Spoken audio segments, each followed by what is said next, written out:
So far, we've only seen numerically indexed arrays. These are the kind of arrays that we can refer to each element by a number. An associative array, on the other hand, lets us give a meaningful name to each element within it. Let's say we wanted to store a number of greetings in different languages. We could set up a greetings array and simply include all the greetings as numeric elements within that array. And then we could reference it by saying greetings element 1, for instance, which would be the French in this case.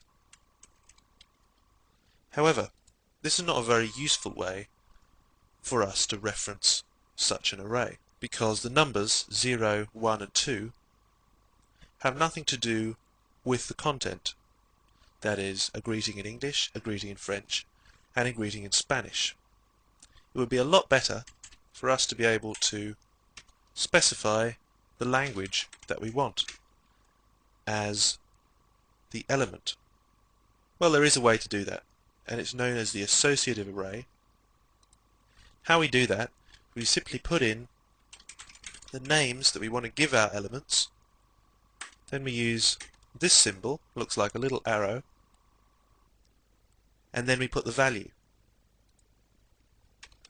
And the names we give our elements are known as keys to differentiate them from the values. So in this case, the key is Spanish and the value is dígame. In this case, the key is English and the value is hi there. So when we come to reference our associative array, all we need to do is type in the array name, then put the square brackets in, and within those square brackets we put the name of the key that we want. So if we wanted to output the French greeting, we simply use this syntax. Let's take a look at our browser and see how this works. Salut.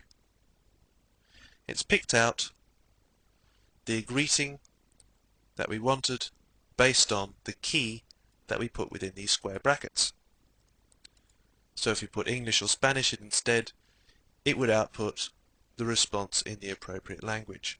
So we can see that associative arrays are a much more flexible and meaningful way of naming the elements within an array. And both numerically indexed arrays and associative arrays have their uses, but there are drawbacks and advantages to both. One of the problems with associative arrays is that we can't reference every element within them simply by taking a number, as we did with our numerically indexed array in the last movie, and increasing that number and using that to reference each element within the array. The reason for this is that numbers are not involved within associative arrays.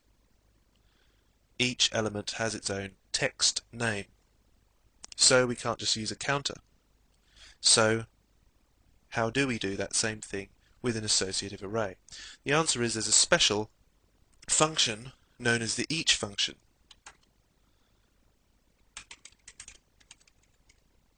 Now let's say we set up a variable called current greeting, and we'll set that to each, this is the each function, each greetings. And what that does on its own is it takes the first element it comes to and it outputs an array which we've called current greeting, and this is also an associative array, but this associative array has only two elements, and those are key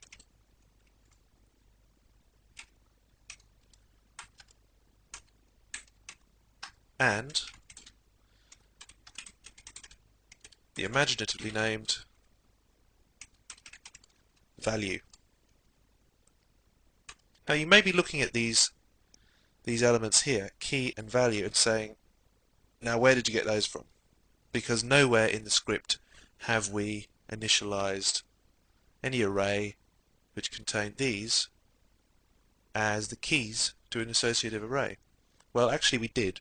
How we did that was using the each command, which outputs just such an array as whatever name we gave it. Now by default, this each command will go through the array and check each element of greetings one by one. Because we've only said to do it once, it's only going to get as far as the first element. Let's take a look at our browser, and we're going to refresh that. As we can see, English is output and hi there. Taking a look back at our script, that means it's output key and value. The key being English and the value being hi there.